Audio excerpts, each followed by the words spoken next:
Hey, welcome back. We are here for the second session of the fourth day of Community Builders Conference with the theme of community building and catalyzing sustainability via social innovation. And the second session, we are going to explore deeper into sectors collaboration in localizing SDG in Malaysia. So if it's your first time tuning in, we have previous sessions, and I would like to inform that this event is one of the concurrent programs for Global Community Builders Summit 2020. So you can check out the other concurrent programs on the website. And it is brought to you and co-organized by Philendio International Islamic University Malaysia and supported by All Party Parliamentary Group Malaysia and the Malaysian CSO SDG Alliance.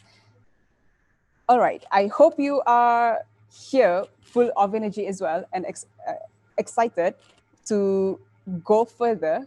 We have two amazing speakers for this session. We have Mr. Alizan Mahadi, Director of the Technology Innovation, Environment and Sustainability Division of ISIS Malaysia. And we have Mr. Jeffrey Fang, Chairman of the MYPJ. I'm going to share more about their backgrounds.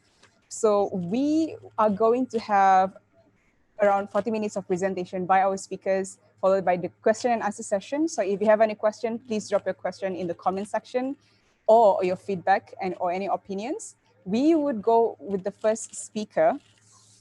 Allow me to introduce our first speaker, Mr. Alizan Mahadi. Mr. Alizan Mahadi, how are you? I'm fine, thank you. Thank you for inviting me. How are you, Mr. Jeffrey? Oh, I'm fine as well. Thank you for inviting me as well. Very glad to know that you're well. I hope you're well and safe wherever you are during this unprecedented time. So I would like to inform about our first speaker to our fellow audience and viewers. Mr. Alizan Mahadi is a director at research at the Institute of Strategic and International Studies, ISIS Malaysia. And previously, he served as the special officer to the science advisor to the Prime Minister and chair of the Intergovernmental Science Policy Platform on Biodiversity and Ecosystem Services. And Ms. Alizan is currently completing his PhD at the School of Media and Governance at Keio University, Japan. Do I pronounce that right? That's right, perfect. On understanding the influence of Sustainable Development Goals to address interlinkages across SDGs. And his research area includes governance of and for sustainable development, and global environmental governance, and was previously the lead author for the National Readiness Study to implement the SDGs for the Economic Planning Unit of Malaysia. And last but not least, I also have to share this so that we know further the expertise of our guests, that his other areas of research include institutions for sustainable development and sustainable consumption and production. And he is currently a team member of Future Earth's Knowledge Action Network on SDGs. So without further ado, I would like to invite Mr. Alizan to share with us what you have to offer today. Please. Thank you. And first of all, once again, thank you for inviting me, to the organizers for inviting me today. Sorry I can't be there, but I think it's safer this way as COVID-19 is really been spreading around Klang Valley. Now, from your introduction, as you can see, I'm first and foremost a researcher. And here I think I've been following some of the summits, some of the different sessions, and I think it's been really interesting in the fact that you can see already, and this is a kind of teaser to my presentation, that there are diverse actors that can be community builders. And here, I think what I will present today is more from a researcher's point of view. ISIS Malaysia, we are a think tank. We are not a terrorist organization. We are a national think tank, and what I'll share with some of the activities that we have been doing in terms of localizing the SDGs. So my presentation is on addressing the SDGs in an integrated manner. And it'll be very simple, the structure of my presentation. First of all, it will be based on three quick key questions. First of all is, why do we need to collaborate? And here I'll talk about some of the current systems and institutions that are not set up to address the issues at appropriate levels. How do we collaborate across multiple sectors and levels? And here I will present SDGs as a mechanism for multi-stakeholder partnerships. And more importantly, the question is that, is it realistic and feasible to implement a collaboration? And here I will explain a bit more on what we have been doing with the APPG, All Party Parliamentary Group on SDGs, as a pilot for localizing SDGs, and I will just finish up with some key lessons learned. Okay, in terms of first question, why do we need to collaborate? I think the answer there for me as a researcher is that the world is highly complex and interlinked, and we need systemic solutions to address those issues. Now that might sound quite theoretical, but this is the reality of the world we live in.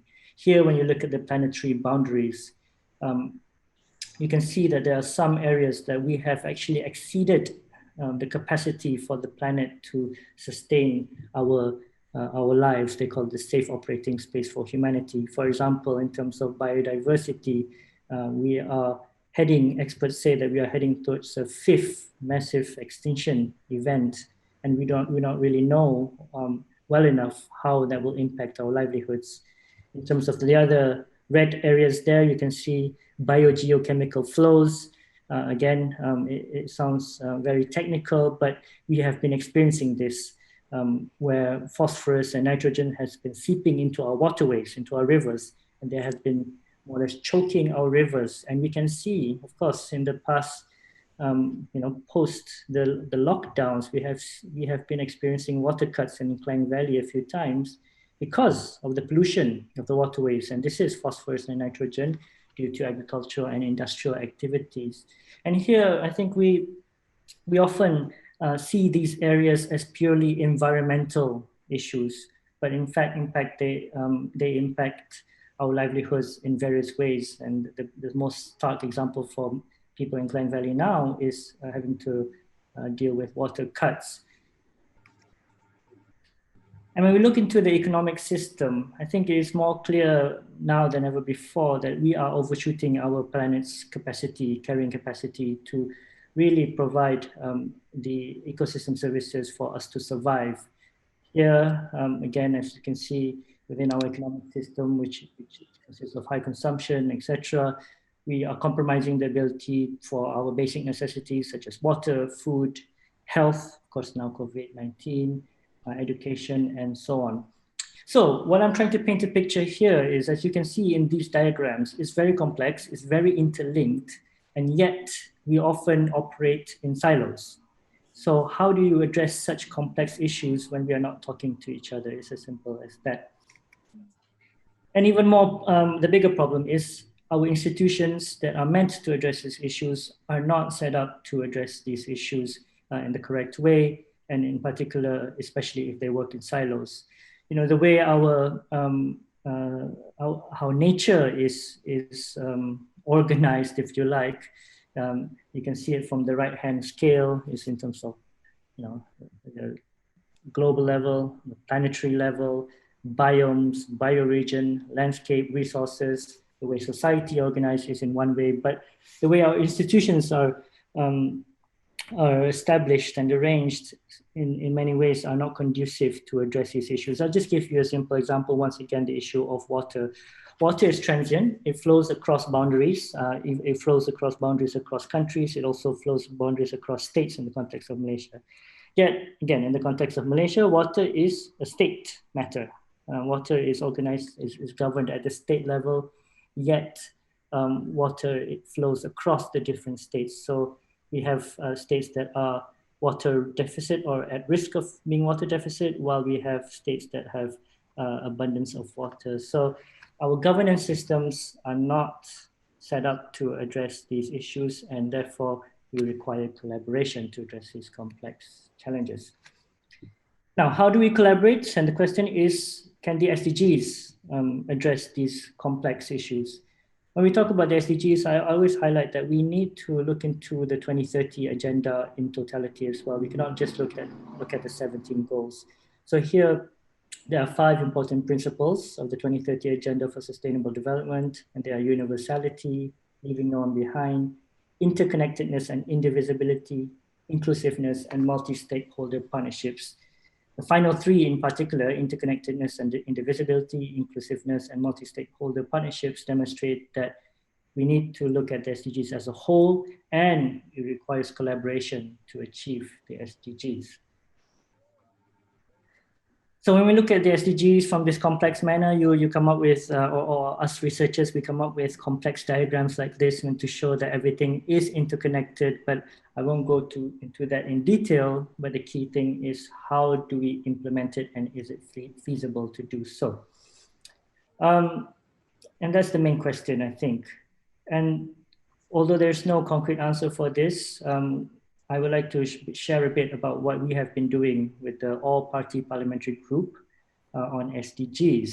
Now, I won't go into depth because throughout this summit, we have been already, there have been introductions to the PGM SDG. So I think if those who are interested, they can look at the videos again.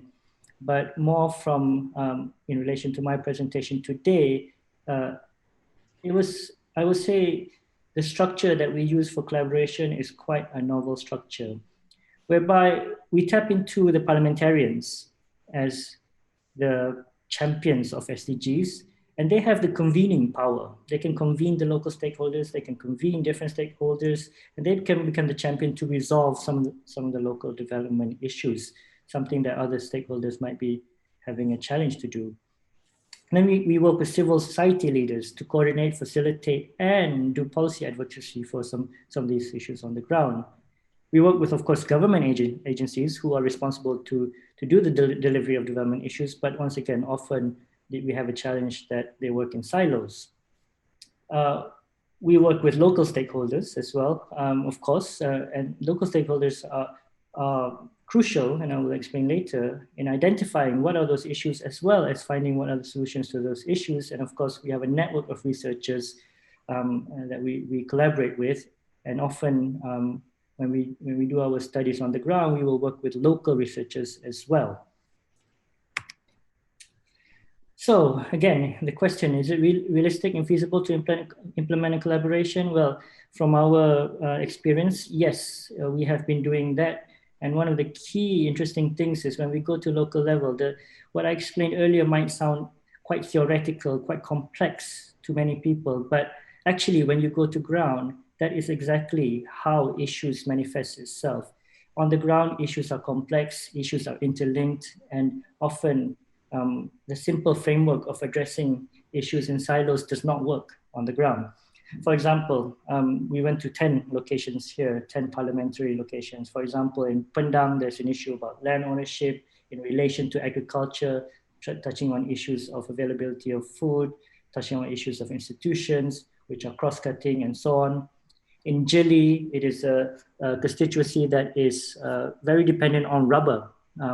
So due to this dependency, there's a lot of challenges in terms of economically, the prices, the fluctuating prices of rubber, which results in a lot of out-migration of young people in Jili moving into urban areas to look for employment, and so on. So it's very interconnected. In Selayang, there's an issues of migrant and refugees and the integration at the local level causing a lot of challenges, again, in various aspects of life and development.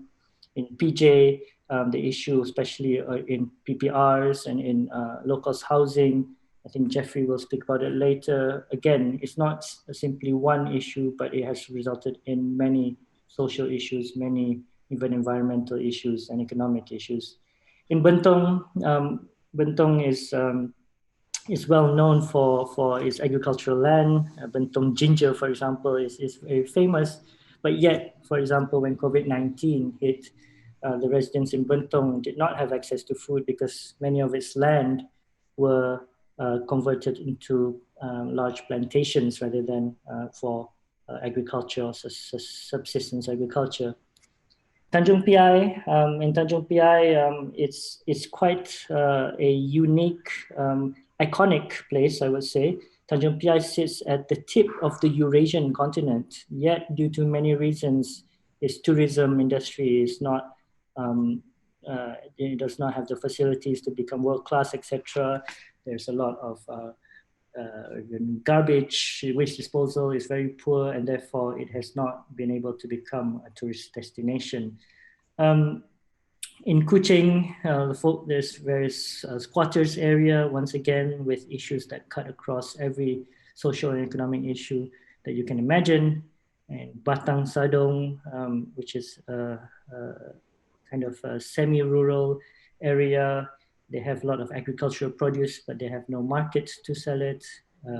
In Pensiangan, you've got issues of gender equality where child marriages still occur and so on. And in Papa, you've got development impact of mega projects on the agricultural community, such as the building of highways and large dams that have affected the irrigation and so on. So here, what I'm trying to say is these are issues brought about by the local stakeholders themselves, and they might seem very complex, but when you engage the local stakeholders, this is the language that they speak. They know the area very well, and therefore the current system that we are operating in, which we assume environmental issues can be addressed as environmental issues, economic issues as economic, and social issues as economic. That cannot continue because in reality, issues are interlinked, they're contextual, and therefore we need collaboration at all levels to address these complex issues. So just a few key lessons learned. Firstly, local stakeholders are crucial recipients and partners in development. We cannot treat local stakeholders only as recipients of development, but we have found out that local stakeholders are certainly crucial partners in development because issues on the ground are often interlinked and complex, and they are based on local dynamics, which local stakeholders will know. Also, while the outcomes can be benchmarked universally, such as through the SDGs, the means and drivers of how to implement these issues are very contextual. And once again, it's the local dynamics and the local stakeholders who are more aware of how to address these issues. So local stakeholders, as I mentioned, have a good grasp of what are those issues on the ground and why they're occurring. And so therefore we need to work with them, and local stakeholders are also best placed to identify the solutions to those challenges as well. So sustainable solutions will need to leverage on local champions to be sustainable in terms of its implementation, because often we cannot just identify the issues and do a one-off program or so on. So within our process, we also look for the local champions to implement these solutions. Second key lesson learned is that the SDGs need to have a process to be translated to the local level. It is indeed a universal framework that is applicable, and we found it relevant at all levels.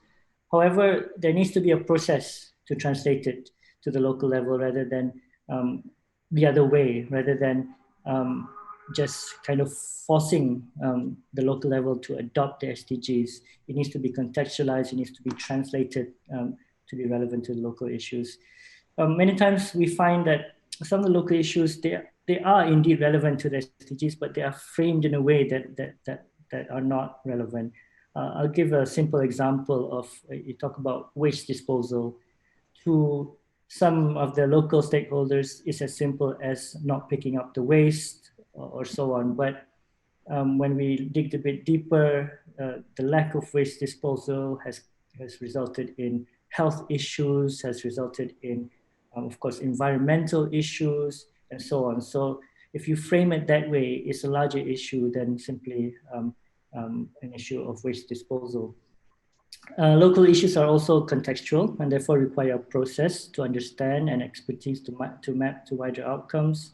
And each constituency also demonstrated tremendous potential, including for agriculture and tourism and other areas to improve. So I think when we go to the ground, we find that there's a lot of lost opportunity really in terms of development, because there's a lot of potential on the ground. And if we have a local process to translate the SDGs, I think there's a lot of opportunity that, that can benefit not just locally, but also with the country as a whole. Third lesson is that governance and development delivery system needs to be more bottom-up and a whole of society approach. If you see the diagram there, that's it's a bit of an old one, but that's the typical way of policy making in Malaysia. Is quite hierarchical in the sense that it comes from the different federal institutions, and then when it comes to parliament, often the criticism is simply rubber stamped. in Parliament.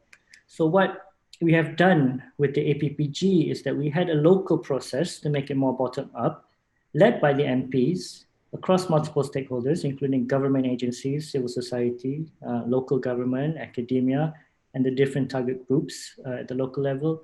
And this feeds back into the Parliament, and it feeds back into the planning process within Malaysia. So we need this bottom-up process to really understand and really address the local issues in a more holistic manner. I just have 2 more slides left.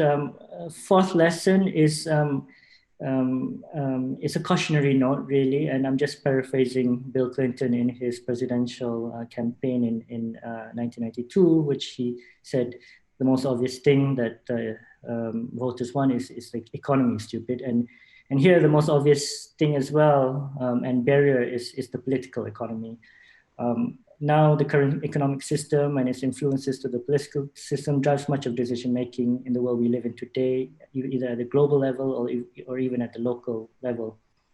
So this includes practices of political patronage, rent seeking, and ultimate aim of increasing capital. So we really need a transformative change that requires collective action that is based on science, evidence, and values as well, to avoid the so-called tragedy of the commons. So the systemic change is required to address these major challenges that are relevant at global, national, and local levels. So I think from the APPG point of view, this systemic challenge is not something that we can solve. It's happening around the world, but nonetheless, we have done incremental steps because we have worked with parliamentarians who are part of the political system in trying to transition to a more holistic approach. Okay, this is my final slide. Just the final lesson and just more of some concluding thoughts. So the interactions across issues, as you can see, the complex issues means that we need multi-stakeholder partnerships to address the problems that we are facing in the world today. This collaboration needs to be institutionalized and systemic rather than ad hoc. So often we are reactive in many of these challenges, and we set up councils or whatever just when the problem becomes a problem rather than preventive. Multi-stakeholder partnerships need to progress from tokenism to genuine partners in development. So it shouldn't be just inviting NGOs, or researchers, etc., just to be a part of the process to rubber stamp it. It needs to be more genuine, and partnerships need to be established at various levels, as you can see in this complexity, from including across different sectors, across social, environment, economic issues, across different levels of jurisdiction, including federal, state, local, and across different stakeholders, including government, academia, CSOs, private sector, and local stakeholders. Finally, I think very relevant to the theme of this summit is that after working with the various stakeholders, we can see that champions are needed at all levels, at all segments of society.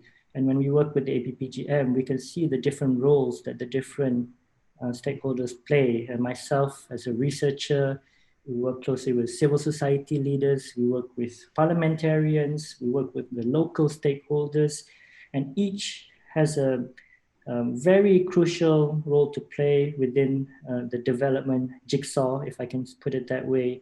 And the key is to synergize our actions and work together. And I'll stop there. Thank you very much. Thank you very much, Mr. Alizan, for sharing with us some of the key lessons as well as the background of the SDG collaborations. We'll go to the questions. We have questions, but we'll go that at the end of this session. So for our next speaker, I would like to invite Mr. Jeffrey Fang. Before that, let me introduce to you our speaker, Mr. Jeffrey. So Mr. Jeffrey Fang specializes in community development in urban B40 areas and advocates for good governance in local governments. He has served as a panel judge for the MBPJ Good Neighborhood Award, as an assessor under the Ministry of Environment for the Sustainable City Award, and as an educator for CSR Award under the Malaysia Institute of Accountants. He has advocated for participatory budgeting and monitoring the MBPJ for over 6 years and is currently working closely with the CUT to bring back local council elections. I like that, democracy. And he pioneered the statewide partnership platform for sustainable development, Community Prihatin Kerajaan Prihatin, KP, in collaboration with Selangor Exco members.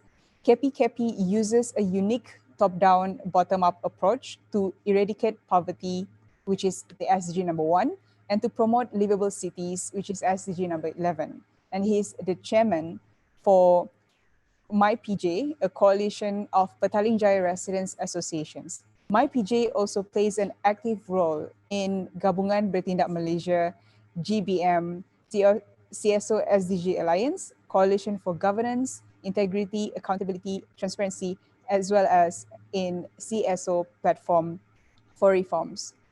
So please, Mr. Jeffrey, it is my honor to invite you to share with us.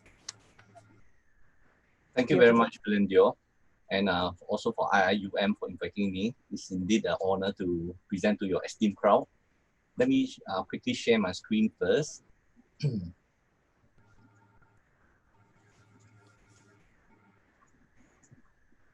Hold on.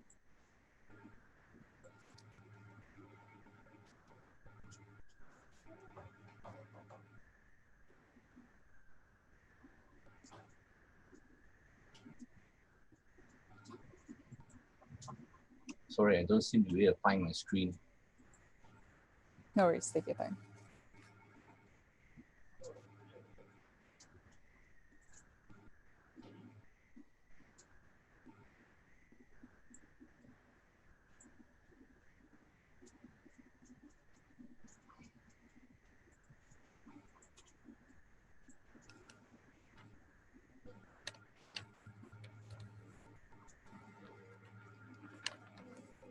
Are you able to see my screen now? Yes, I can see it. All right. Okay, very interesting topic. Sectors collaboration in localizing sustainable development goals in Malaysia. Basically, my structure of sharing would be, first of all, to explain a little bit more of the title. I will tell you a bit about the background of MyPJ and the 4 focus goals that we are addressing. We started off with the community, working in the level of a community in the PPR Kota Damansara for over 10 years. And then we move up to the city level, and we hope to move up to the nation level as well. So we started off as friends of Kota Damansara, trying to understand the problems that is faced by the B40 in the PPR kind of environment. We found a lot of structural problems that actually cannot be solved by a community NGO. So we went on to MyPJ and tried to work on the structural changes and to sort of have strong institutions like the local council MPPJ, so that it can work closely with the people and meet their needs. And further up, as we expand, we needed to work across Selangor, and we developed this community Prihatin, Kerajaan Prihatin, which is a bottom-up, top-down approach to solving sustainable development goals problem. So I think the first thing that we like to emphasize is whichever community that we work in, we take a multi-dimensional perspective. And that is looking at poverty not only from the income point of view. Their physical environment has a lot to do with their well-being, their health, their own civic behavior, and especially community politics can really disrupt and spoil a good community. Their work attitude, their own parenting skills, the economic opportunities available to them, and whether we are really empowering them.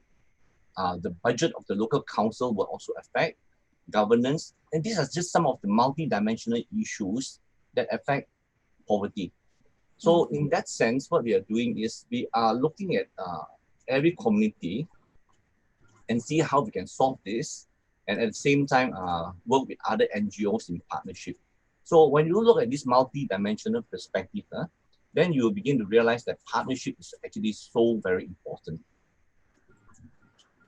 So we create community prihatins, what we call caring communities. And we first started in PPR Kota Damansara. And we took quite some time to learn about all the things on the ground, how to solve the issues and all. And beyond that, we expanded over to Desa Mentari. We tried to choose those areas that are really tough. And to our surprise, getting involved with the community and expanding our work there took only about 2 to 3 years. It was so much faster. We're also working on Bukit Subang, U16, and we had the chance to expand to Kuala Lumpur, Siri Sarawak, Siri Pantai. And at all times, the theme of all that we do is community prihatin. And the overall theme for every of these communities is we want to create a safe environment, a harmonious environment, and also a livable environment. So when we say livable, we are actually using the word sustainable, but we substituted the words livable for sustainable. And this livable concept covers the 17 goals of SDG. We are, and this is a new term to most people, we are a facilitating NGO.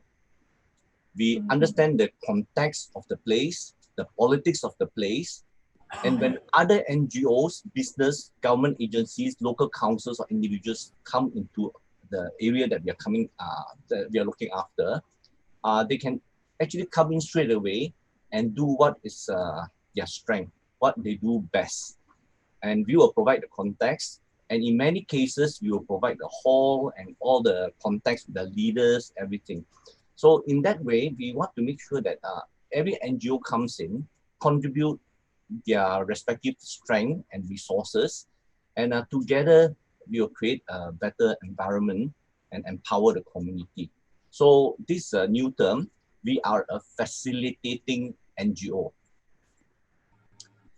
There are 4 goals that we consider very important. No poverty, and we need partnership to achieve that with other NGOs. And the result is we will get sustainable cities and communities. But we begin to realize that a lot of problems actually come from disunity, the lack of peace, and the lack of strong institutions. And we included 16 peace, justice, and strong institutions as something very important. Even though we have got the right partnership, without SDG 16, there is a lot of problems created in the urban B40 communities. So if we have got a very unfair budget in the local authorities, you'll find that the money will flow to those educated areas of PJ that have a loud vocal voice, and they're often left unattended. So another thing which is quite interesting that I was suggested in your conference is SDG 18, which you have put under Sejahtera, the spirituality side of things. Why we feel that is important, and we really believe that it should be in SDG 16, but it is not emphasized. The aspect of spirituality is not emphasized there. And why is it important is, we found that in a lot of communities, there's a tremendous amount of conflict. It can be religious conflict, it can be racial conflict, but there shouldn't be such a situation. Well, because Malaysia is a very religious country, and the spiritual side of things, the value system, should be incorporated into the community. So we find that whatever things that we do, if we want to sustain it, is the value framework that we leave behind that will help them to sustain themselves.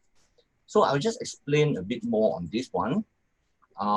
You have talked about Ramadan al-Alamin, mercy to all creations. It teaches compassion, underlying compassion on all beings, people, animals, plants, water, fire, air.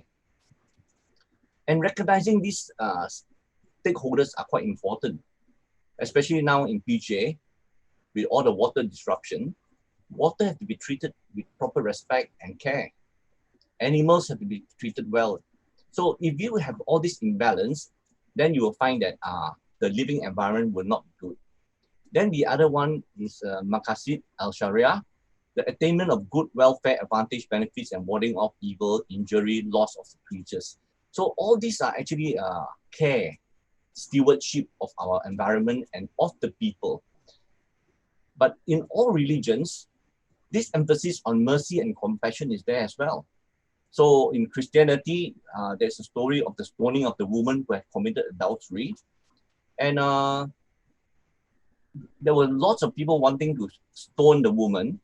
But when it was said, those who have no sin, you can cast the first stone. Everyone who have sinned, so they all walked away and none throw a stone at her. So we are coming to a stage where there's a lot of judgmental attitude now. And all these things are becoming quite dangerous if we do not have mercy and compassion. So even the Buddhist precepts of refrain from taking life is also a common area that all religions share. So in a nutshell, I think the most important thing here is whatever religion that our community members observe, one thing that we find missing is substance over form.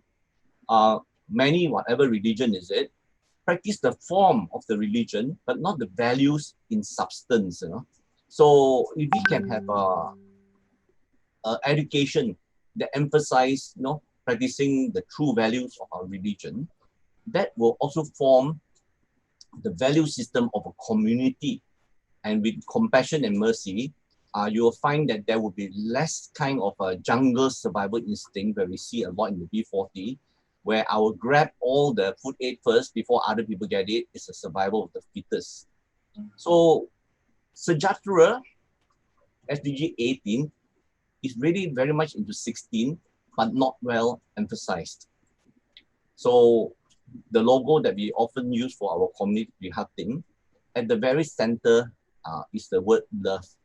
So if you do not have this love, you cannot build a community. So right now, there's a lot of hatred around.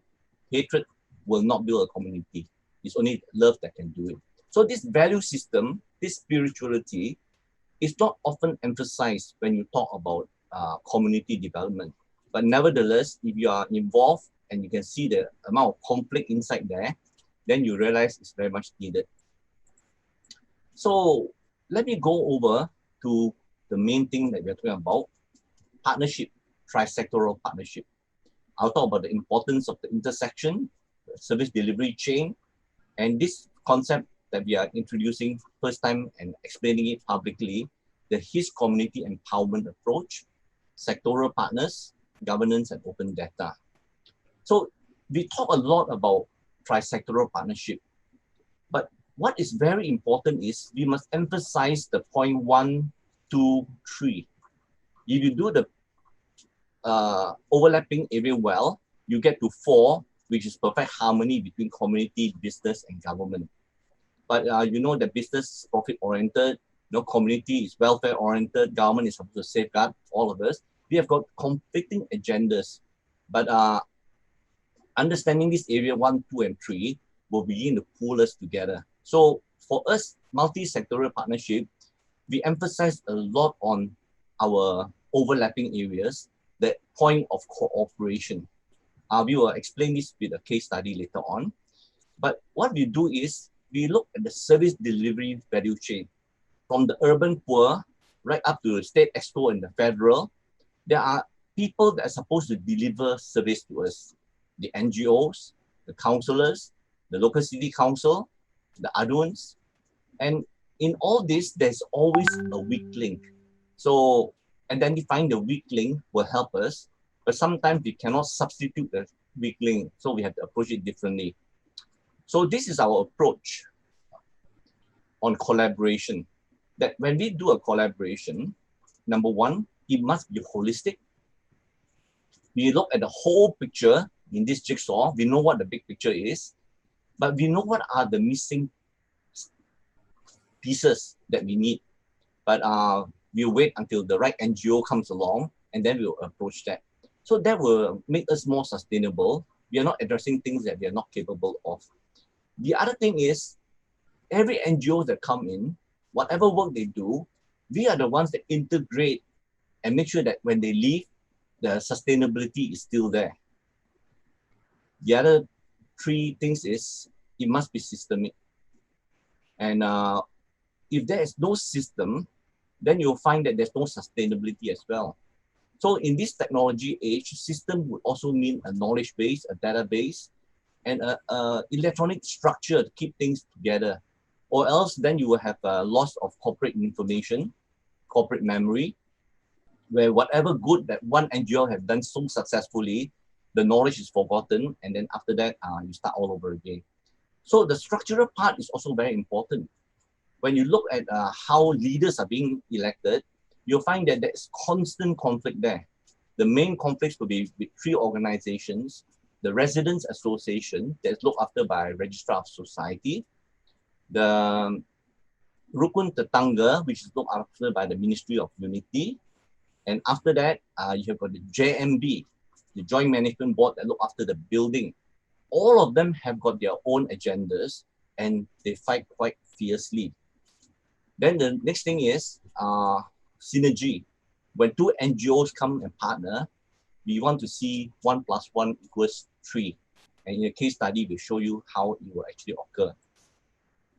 So over here, we are talking about the value chain, service value chain on top, but it can actually flow from the bottom through the councillors, through the ADUNs, and right at the top. But what we need is a top-down, bottom-up approach. So let me explain how we can do it in a simultaneous fashion. That means we have simultaneous top-down, bottom-up approach. I think this is where we have got to face the fact that politicians play a big part in sustainable development. And this is how a politician looked like before he was elected. And up here, after he was elected, this is a politician. Before he's elected, he's with the masses. He understands the local needs, the skills and knowledge needed. He's very much in touch with the bottom. But once he's get elected, he will have to attend funerals, weddings, birthdays, and all the ceremonial things. So you will become very top-heavy. Top-heavy means that he's got a lot of power, but he's got no reach. Over here, a lot of reach to the bottom, but no power. So the perfect thing that we need to do now is we need to combine both so that it is top-down, bottom-up. So the role of a politician now is that it is not for him to solve our problems. The problems are just too diverse to be solved. But with his access of power, he needs to empower the NGOs, empower the other companies and all, so that they will holistically solve. So this is the essence of collaboration, that if this is properly understood, they will not be acting independently. So we do see sometimes politicians say that you have elected me into power, so let me do my job, you do your job. There's no such thing. In this time of tremendous multiple issues, multidisciplinary, and so many issues cropping up, we need a very strong collaboration platform. So understanding the role and their role is very much misunderstood, and that is why we are not achieving it. And at the same time, the role of a ADUN, the role of a councillor, has now been degraded into looking after longkangs, when actually their role is to set up a system that the people can go to the system to get their problem solved, not through the councillors or the ADUN. So with this simultaneous top-down, bottom-up approach, and you address structural issues, you'll find the whole value chain become very much better. Remember that in the business environment, it was the value chain that sustained people like Nike and all. They own nothing. They don't have any factories, but it's the way they handle the value chain that makes a big difference. So that emphasizes the importance of the overlapping area in the trisectoral partnership. So resistance, as we move from the local councillor to the ADUN to the top and all, you're bound to face resistance. But if you want to break the rock, it will be difficult. So I think this is one of the philosophy we borrow from Bruce Lee. He says, be water. In other words, NGO, civil society, in fact, nearly every organizations now, in the face of COVID and unpredictable events, they must be liquid, very liquid. So this is how we position ourselves in MyPJ. Friends of Kota Damansara is looking after a community, PPR Kota Damansara, whereas MyPJ have multiple caring communities that they look after. And at the high level, on the state level, we deal with some of the excos up there so that there will be a top-down, bottom-up approach. But a lot of our problems are sometimes quite high level, where a change in the law is required, a change in the structure is required. And this is where we provide our on-the-ground knowledge to people like Dekat, where they are fighting for local council election, to people like Giat, who are fighting for governance and openness, especially for open data and transparency. And then we work with Gabungan Bertindak, because it is a multiracial, multi-religious coalition. We work on unity. And then, of course, they themselves will start working with JP9, the ministry, and the religious affairs, and KPKT and all. So, like for us, while we are focusing on PJ as one of the pilot projects, it is a CSO SDG alliance that helped to prepare the structural change with the parliament. So some people will focus on different levels, the higher level. Some of us will focus on the lower level. But this is another problem with civil society. Sometimes we do not know which level we are operating. So we are not the same. Every NGO have got a different character. And unfortunately, there is a lack of facilitating NGOs. So that's why we do a lot of things in silos. We work on one community, we move on to another. If we focus on a pilot community, you'll find a lot of intersections of the SDG there. And that solving that would help. So you go beyond the theory to actually practical. So over here is a CSR, corporate social responsibility, where the community need some help. The businesses would like to help. So we will look at one case study, Deloitte. Deloitte is the auditing firm, and in 2016 came to help us clear this mess, right? This place that you see here is a PPR Kota Damansara. It is a dengue hotspot, and this unused area is overgrown, and we cleared that up to make it into a soup kitchen. And then this soup kitchen itself nurture a new culture within PPR itself, a culture of sharing. And this onto a soup kitchen as well, this vegetable garden. And they won an award for this thing. So whatever this Deloitte did as an ad hoc CSR has now become something very sustainable. But they only came for one day, but yet the facilitating NGO will stay behind to complete the job. So in 2017, 2018, again, they come and help us. And this time in Desa Mentari, they do the painting and all. And later on, the people were empowered with a better place. They collected money and they painted murals. And these murals appeared in the papers and encouraged and gave us an introduction to Siri Pantai, who also wanted to do the same. That's how we got into KL. So, but the good thing is, these are all ad hoc CSR. In 2019, they say that we don't want to do yearly impact, we want to have weekly impact. And this time, they got their staff to teach tuition classes. So that helps a lot. So now they have weekly impacts. Very soon after they have started, suddenly COVID came. And during COVID, again, this is important as being fluid. We quickly got together, and then Yeo Tiong Lee Foundation gave us the SIM card for 2 months, and Deloitte actually contributed 100 tablets for them to start off the online tuition. And this was quite a last minute thing. They contributed money actually for food aid during COVID, but we knew that it is quite important for learning to be made possible for the B40. So then later on, we converted the sponsorship for Food Aid into tablets. But this is again what we call synergy, because with this platform that's created, other service providers came to us and offer more services because we have the infrastructure already set up. So the other one is Food Aid Foundation. Earlier on, we talked about a case study with business, but with Food Aid Foundation, in COVID, they gave us food, and then beyond the first COVID session, we started cooking soup kitchen because we know that people are affected by the loss of jobs in the first COVID session.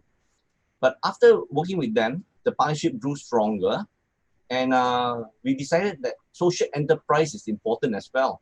And what we did was we set aside some money to revamp this, and this is one of the projects under APPG, social enterprise. And all this design was given by Food Aid Foundation, who have got a specialist. The founder is actually a designer for kitchens. And all these things make us really speed up because we don't need to have the expertise. We lean on our partners. And this is a picture about 1-2 days ago. We're nearly ready to start. And on top of that, we also help them to distribute food. So every week, a lot of food will facilitate to be distributed. But as we start distributing, we begin to more systemize the whole thing. So right now we are systemizing by using QR code to make sure that we record them down. And then we have got a database on that. And then we are also now refining to make sure that the people that we are giving to are really in need and not just people who are taken for granted. So we actually try to do visitation. And that's where we get more volunteers, those who are willing to go on the ground to do it. This one is just a very one about community conflicts. In community conflicts, we got all the different people together and we get them to speak out the problem. It's called a harmony round table. And this is quite important, but it cannot be done without top-down approach. So here, I think one of the EXCOs wrote a letter asking them to be there. And then we got JB Naik Putrajaya, the counselor, everybody staying there and trying to solve the problem that is internal. So a round table is quite important to restore community unity. So I think that sort of ties up the thing that we want to talk about. So with about 2 minutes left, I just want to talk about how everything's interact. So we got federal, state, and local authorities, but there's a big job that the PBTs need to do. They need to spend more time not on infrastructure, but on people structure, turning the people from apathy to empathy. And there is a misunderstanding of the role of the PBT, the ADUNs, and MPs. These are all structural problems that we're facing, especially on public participation. We can have a full talk on participatory budgeting, what is not going right. And if you want to have participatory budgeting, you need open data. So I won't emphasize too much of the universities. The universities actually are very well funded and they can actually address real life problems. But I think the whole KPI within the university tends to look at the other way for times index and all. I won't elaborate too much on this. But I think lastly, governance and open data is the most important thing if you want to have partnership. If the local authorities or the government start to withhold data, we will not be able to collaborate. So this is a prerequisite towards strong collaboration. So I think with that, I'm ending my presentation. Thank you very much. Thank you very much, Mr. Jeffrey, for sharing the theories of the multi-sector collaborations as well as a case study for that. And there is something very interesting for us to dive into after this. So for now, let's get back to the question and answer session. We have a few questions here. So first question is by Sister Lily, and she asked this question to Mr. Alizan. Salam, she said, I want to ask Encik Alizan's opinion on how important is quadruple helix in SDG implementation. So what is your comment about this? Salam, Lily, and thank you for the question. I think really is how you look into, you define quadruple helix. I think as you can see from our my presentation earlier, the way APPG was set up is very much in line with the quadruple helix in the sense that we work with government, we work with NGOs, we work with of course, parliamentarians, but also in terms of the quadruple helix, we work with the general public as well. But I think more importantly than that is sometimes, we shouldn't be um, too entangled within the semantics of it. Quadruple helix is a structure, it's fine. I mean, theoretically, it's more about knowledge production, so it's more used by universities. But the key thing is to use this collaboration for implementation, as Jeffrey mentioned as well, for problem solving. I think that's the key thing. Sometimes there is a tendency, whether quadruple helix or not, that it's not just about coming together and working together, and not even just about producing knowledge, because this is something sometimes what quadruple helix is, and therefore it's always linked to innovation. But in the case of SDGs, and in our case, it really is about implementing. It's really about problem solving. It's really about finding the solutions, and therefore, I think yes, quadruple helix is important, but what you do with it is more critical. So the most critical part would be implementing the SDGs on local levels. We have the second question here, and I would like to have both of our guests to answer this. A question by Sumarni Ismail.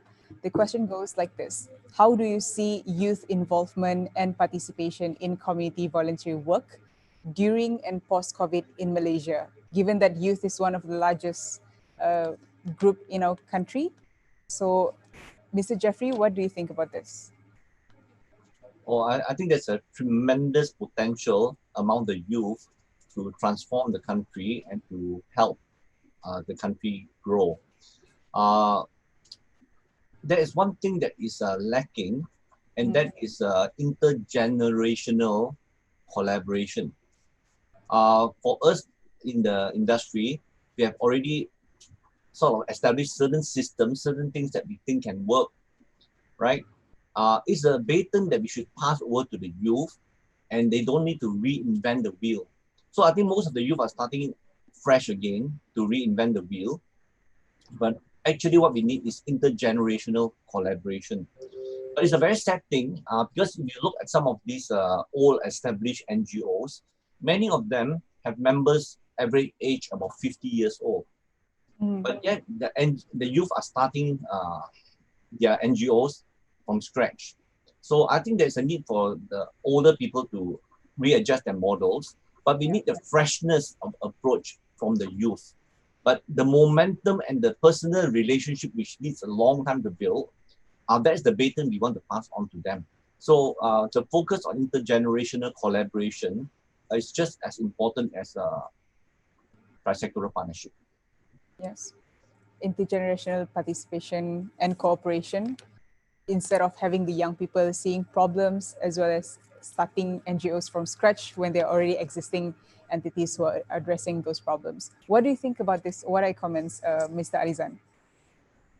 Yeah, I think it's a good question, and what COVID-19 showed actually, if is devastating, obviously, but if there is a positive, it did show the spirit in Malaysia with this Kita Jaga Kita, which was driven both by not just youth, but also driven by youth as well, with the hashtags, with the social media, etc. That the tools of the digital tools, if you like, that are mainly from the youth, that has been capable or made it more capable for the movement to grow wider. So I think before COVID occurred, maybe there were questions about, internally in Malaysia, whether we have a social fabric that is supportive to address crises and so on. But post-COVID, the youth and all Malaysians, I would add, have demonstrated that we do have this generosity, do have this spirit of Kita Jaga Kita, and that shown, brightly as a response to COVID-19.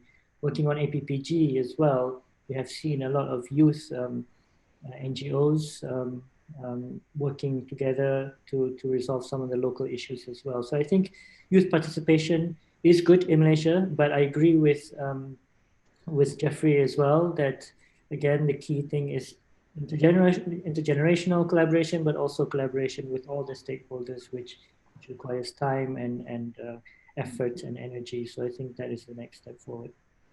Yes, I see. And I like one of the terms in our conversation about ad hoc and strategy. So for long-term solutions, that would be something that we have to push for and involve more youth to be responsible and active in this manner. I would like to go back to one of the elements that both of our speakers have shared, but my question would be for Mr. Jeffrey. You mentioned about the need to be a system where the people can go to. So we need to set up a system.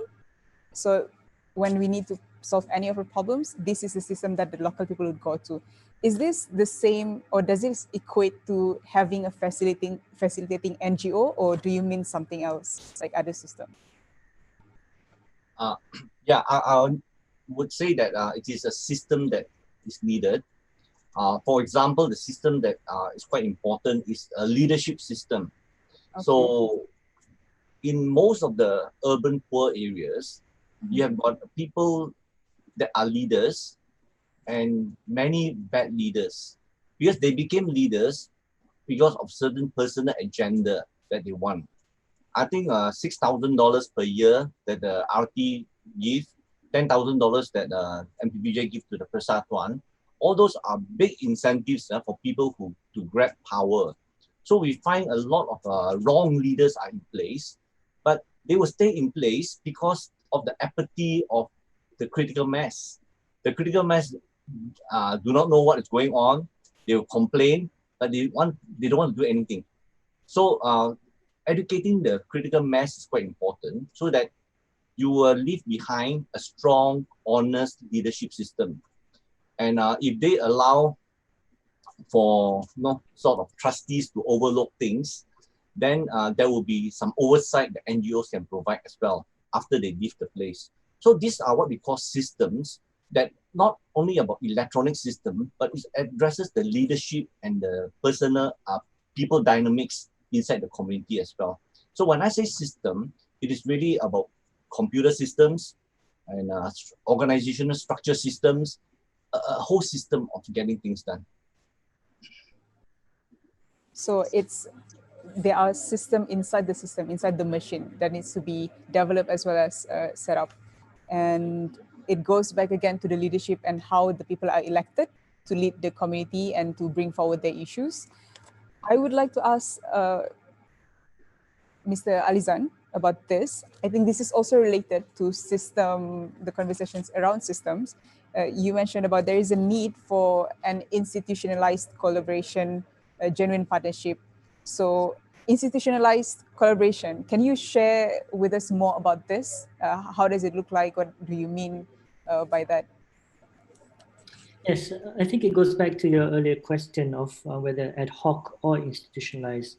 What we have currently is more ad hoc in the sense that when a certain program or project or even issue arises, then we start to address them by establishing, as I mentioned, a council or something along those lines.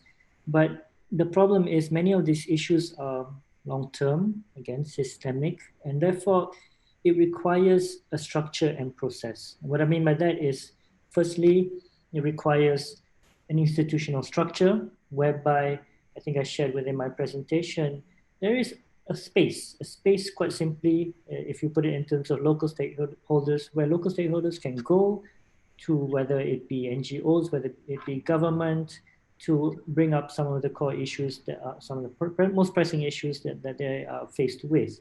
So there is a need for that space. And secondly, there is a need for a process, and this process has to be iterative.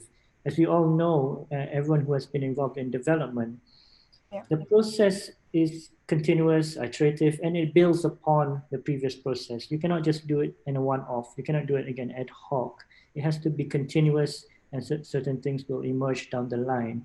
So I think we really, in terms of localizing, there needs to be this structure where it's not just top down, it can go from bottom up, and also a continuous process, an iterative process that will continue into the future. And this will build upon some of the issues that are being debated and addressed. Yeah. In your Could I- presentation, you also, yes? Could I just add on to what Alizan Yes. said? Yes, please. Yes, please. Yes. Specifically, when you are on the ground working with the community, we have got one instance where their lift was replaced. It cost 550,000 when actually the price is 350,000. So there is a short change and a leakage of budget. So leading to the B40 not getting good value for their money. That one is a structural problem. It's a governance problem. And this has to be addressed with procurement procedures, maybe of the state government or of the federal government. The other thing that creates a lot of problem in the communities is when community people fight over their positions. These are where people like the commissioner of buildings can have a good say of who is to be appointed by the JMB and whether they are monitoring them in their performance. So we have got instances of 5 years accounts not submitted. Many of JMBs are not submitting accounts and no action taken against them. So all these problems about community empowerment boils back down to what Alizan has said. It's a structural problem, systemic problem that has to be solved. So I think we have to look at it in a very broad context. So can I add one more thing as well?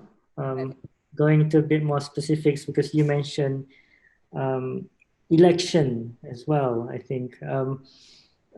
In terms of localizing in Malaysia for better or mainly for worse, the structure is that we have no local elections. And therefore, accountability at the local level is a major challenge in the context of Malaysia. Nonetheless, I don't want to go into that debate whether we should have local elections or not. But the key thing is then we need to, if we were not to have local elections, we need to find a work around that. And specifically in the context of the SDGs, when we work with parliamentarians at the local level as local champions, we actually have to bear in mind that this is not the mandate of parliamentarians. The mandate of parliamentarians is for national level policy making, not for local level, as Jeffrey was saying. Looking into some of the issues of longkang and all this. That's not the mandate of a parliamentarian, but because the parliamentarians are accountable to their people at the local level, they are usually the champions at the local level. So we have to find, this is why we have to find an institutional structure at the local level that is conducive, especially in the context of Malaysia where that is lacking.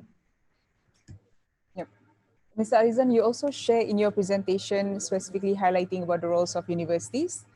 And as related to previous question about youth participation, university is a place where we have thousands of students and these are resources. They are eager to do something, to make a change in the country, etc.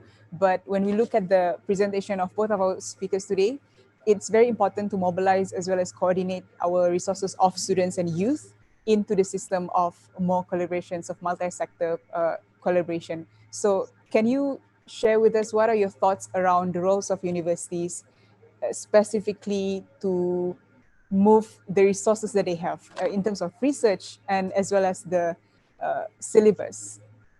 So to educate about the SDGs and these collaborations. Sure. I think across the world, really, research and universities play a significant role, and we are seeing more and more how important a role universities play and actually can play, I would say. Unfortunately, if you go to the syllabus, and if you refer to my presentation earlier, the way education has been structured is really based on a disciplinary basis. And this has been the challenge where we are addressing, again, things within education in silos as well. If you're an economist, you work only on economics and mainly looking into perhaps accruing capital. if you are an environmental scientist or environmental education, you look into purely the environmental aspects. Maybe if you're looking to climate change, you're looking into meteorology, and so on. So the reality, once again, both on the ground and globally, is that these issues interact.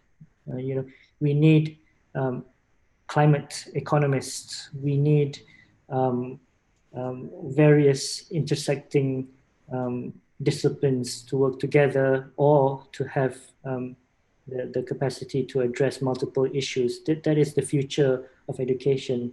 So linked to that, another thing is education and universities should be problem solvers rather than purely, and this goes to my earlier comment, purely for knowledge creation.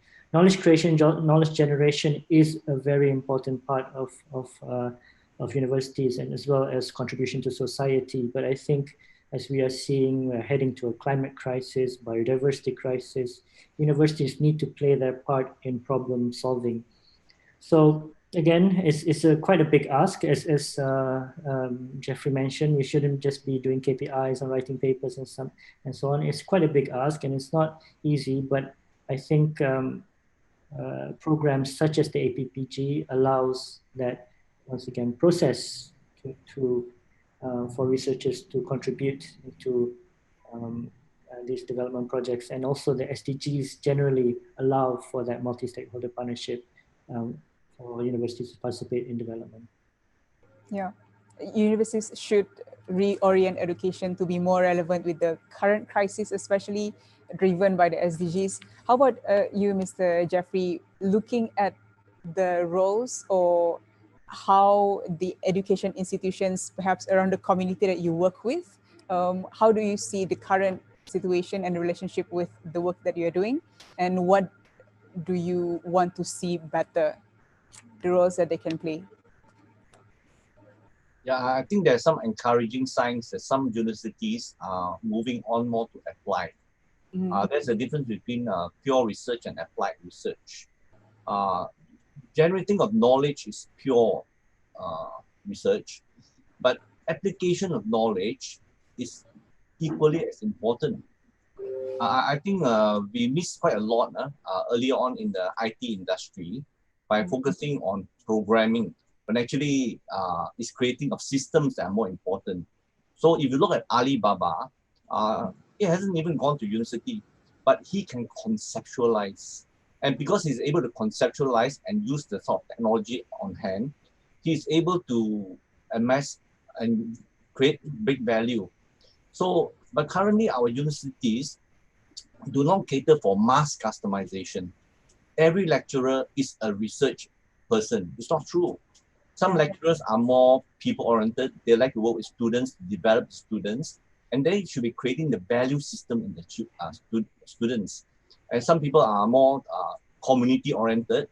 They should be researching into, and especially using more of what they call that, participatory research, so that they will learn more of insights. So right now, it's not the research that we want; it's the generation of insights. So I think qualitative research is only slowly picking up right now, but it should be emphasized more. But the whole structure of reward system inside the university, I think that is discouraging people from actually specializing in their area of interest, and they are all canned into one research academics. Can I just add one more point there? Yes. A bit more positive in that sense as well. Throughout the undertaking this APPG SDGs, I think we have worked with very impressive researchers who are doing mainly participatory action research. So I think beyond just the structure of the universities as well as itself, there needs to be avenues for the researchers to participate in development as well. So here, whereby we more or less created the avenue through the APPG SDGs, we found that there are quite a few credible, impressive, and they have the energy to really do participatory action research, but they also need the avenue to do so. we need to prepare avenues for researchers to be part of the policy making as well as the other levels to solve local issues. I would like to ask about one example you mentioned just now about some local councils or local leaders, they receive allocations and budgets, but this do not necessarily always go to the societies. There are leakages as well as besides leakages, the impact might not go directly to the people. If we speak about the context at universities, especially we have student societies, which I am also part of the Students' Union, and we see how the clubs and societies receive budgets. And students on this side, we are eager to run projects, and definitely we have very excellent programs, some of them a medium and then etc. So regarding this, especially for students and the young people who really want to make a change, every single day we look at the news and there are issues. Where realistically we can start to enforce collaboration, not only ad hoc collaboration for one-off programs, but continuous programs which are strategic. What are your advice? I would like to hear from Mr. Alizan as well as Mr. Jeffrey. Maybe Mr. Jeffrey can share your thoughts about this. Yeah, perhaps Alizan can share first. Okay. I was going to follow you, Jeffrey. No, I think first of all, there's a few parts in your question about the issues at the local level, and this is why I say there are certain realities in terms of the political economy, etc., that are challenges and barriers, but yet there are also opportunities to collaborate. I think first of all, a topical issue, slightly different, but related to that, we've seen in the budget 2021 that there is a focus on enhancing the participation of NGOs within the development sector. So here we have seen that there is a possibility of an increase in terms of participation of NGOs and also the sustainability of NGOs. I've been in talks with some of the discussions around sustaining the importance of sustaining NGOs, and this is one of the biggest challenges within Malaysia. So I think this is a sector that we are looking into nationally, how to really sustain our NGOs in Malaysia. And therefore, if we manage to provide that basis, I think there are many avenues for the youth, for students to be involved in. Saying that, the truth is also much more simple than that. If you want to do something, of course, let the cliche be the change that you want to be. So I think, APPG, the process with APPG was a great learning experience for all of us. When we started to do APPG, it started with the CSO SDG Alliance. We had no budget. We had, the challenge of coordinating hundreds of individuals / NGOs. We had the challenge of getting the buy-in of parliamentarians, and finally we had the challenge to get the buy-in of the local stakeholders, as Jeffrey will tell you, is very difficult as well. But the commitment by many people within the CSO SDG Alliance and the APPG just led to it being realized. And I think today or the budget, we were happy to see that we have also received budget for the next year. But the key thing is we just needed to start it without any budget as well. So I think the simple truth is, if you're interested to do something, work with any of the NGOs. I think there are many good NGOs in Malaysia. Just try to be involved, and I'm sure that they'll be welcoming of anyone who has the energy and the interest and the passion to get involved. Yeah. So students can reach out to NGOs which are already working on a particular issue, and then at the same time, NGOs should be empowered to have an avenue to be near to the policy making arena. What is your view about this, Mr. Jeffrey? Very interesting. I work in the university for 13 years, and I can see some students really passionate. One of the students actually formed a sustainable development club, and these are some of the encouraging exceptions to the rule. There are also lecturers that are very keen to help on the community, but most of the time, out of a term of say 12 weeks semester, they are only good for 3 weeks. By the time fourth week comes in, their coursework, everything will so overwhelm them, and even the lecturers will have to prepare for examinations and all, that they really cannot. So the people that are really very involved with the community work, they are really burning candles at both ends before they can achieve that. So unfortunately, it still come back to the policy level. If the Minister of Education can see the importance of not working in silos, and perhaps if they are going to the family ministry, they will begin to identify problems that they are having that needs to be solved through research.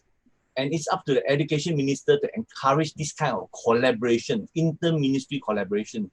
It is because there is a silo at the ministry level and at all levels that everybody is working in silo that we are having this problem.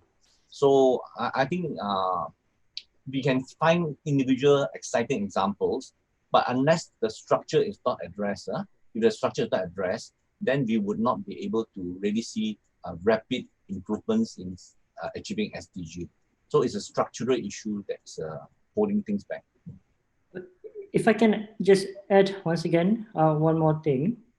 As a student, I think you also have to be empowered to be in charge of your own education. And in that sense, again, when we talk about participatory action research, there's nothing stopping students, for example, doing a case study that really is based on problem solving, whether it's a local issue or something that is close to the heart of anyone. So I think that is something that students themselves have to push to ensure that their education is towards problem solving.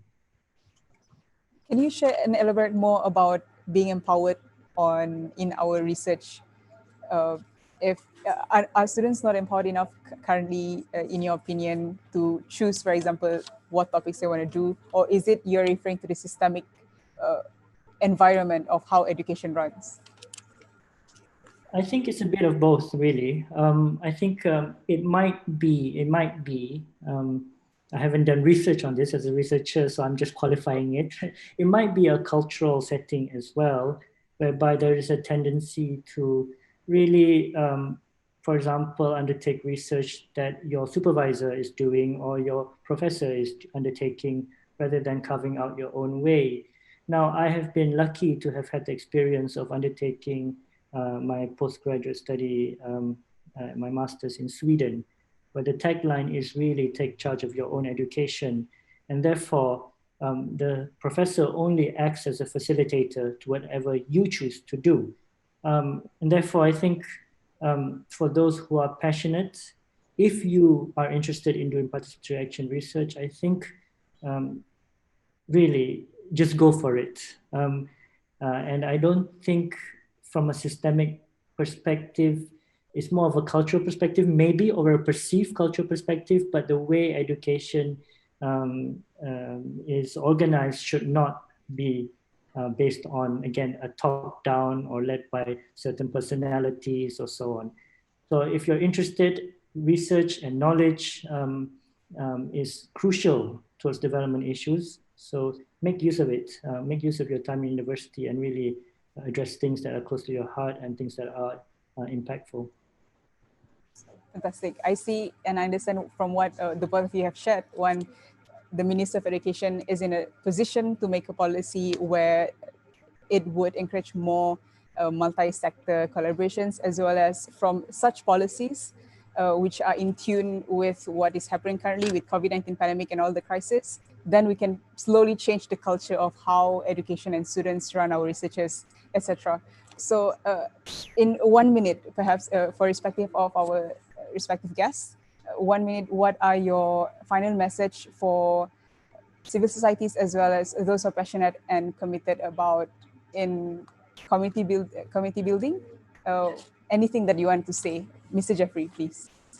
I think two things that I'd like to raise up. Number one, NGOs and government agencies, local authorities must really critically examine whether they are working in silos or not. Mhm. If they are working in silos, they are part of the problem.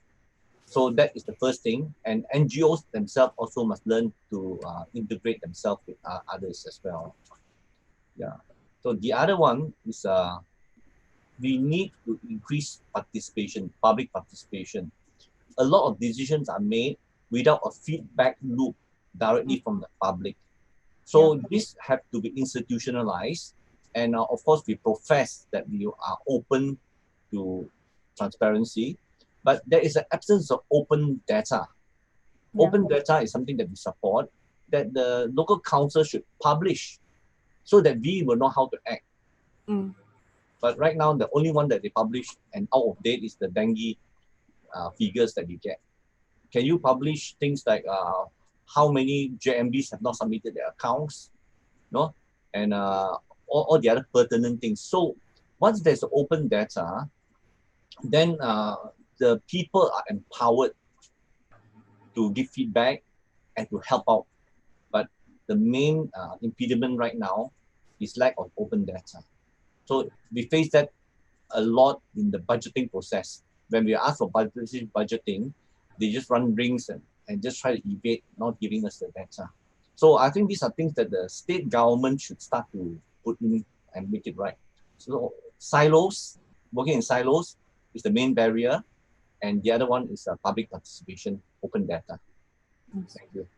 I can conclude that you said organizations and all entities, all sectors have to check if they're working in silos. And then second, work on the transparency and being open about the data, especially related to the local issues among the community. Your final message, Mr. Alizan. I'll start kind of a bigger level, systemic level, and drill down to the individual level in 3 quick points. Firstly, at the systemic level, as I mentioned, I think there are certain barriers in how society is being organized, whether it be extreme capitalism or so on, which the drivers for our actions are perhaps quite depressing sometimes.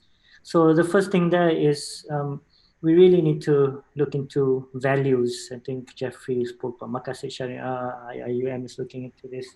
Really, we need to go back to the basics and think about values in terms of what we want to be as human beings before anything at all to create the transformative change. But that, of course, is very challenging to create that societal transformation change required. At the kind of organizing level, I think I won't have to speak more. Really, it is about breaking down silos. Again, it's about the spirit of collaboration. Sometimes there is this tendency to say, when I work with the SDGs, there's this tendency to say, okay, no, environment is the most important issue. No, this is an important issue. Poverty is the most important issue. But in fact, they're all interlinked. So I think everyone, whether from an education point of view or even a personal point of view, has to be open-minded in that sense and be open to other people's views. And finally, at the individual level, despite these challenges at the systemic, at the organizational level, and so on, again, I think if you're interested to do it, determine your own destiny, and just do it, just be involved. You can also always be involved in APPG or other NGOs and so on. And I think any transition requires a kind of niche or small group that in the end, it will accelerate to a larger transformation and transition. So I think it has to start somewhere, and you have to start from yourself. And I think I can conclude from what you have shared that systemic level as well as at organizational/individual levels, you have to check what our capacities and what change we can make in our community. And again, yet to the core of the problem, the system, how can we change and transform the system to be more facilitating and attuned to as the SDGs. So again, I would like to say thank you very much for your time as well as thoughts. Thank you to Mr. Alizan Mahadi, Director of Technology Innovation at the Environment and Sustainability Division of ISIS Malaysia, as well as Mr. Jeffrey Fang, Chairman of MyPJ. I feel very honored and I learned a lot. It's very mind-opening for me to process what you have shared, and I believe many of our viewers out there also learn a lot. And definitely many thanks and appreciation to our viewers. We would like to call all of you, and we would like to ask you to invite also your friends to register yourself at my CSO Empowerment and Capacity Building Program, which will be held tomorrow on 15th until the 17th of November 2020. And you may refer to the registration link on the bottom right of the screen. I really look forward to see more people getting inspired. And please, if you find anything beneficial, definitely there's so many benefits in the sharings. Please share and write about it and post it on social media, especially the young people. We are on our screens all the time. So it's not a bad thing. It will become a good thing when we share the good message. And that is all for this session. Thank you very much again. And I thank you for your participation. Assalamualaikum warahmatullahi wabarakatuh. And have a good day. Stay safe.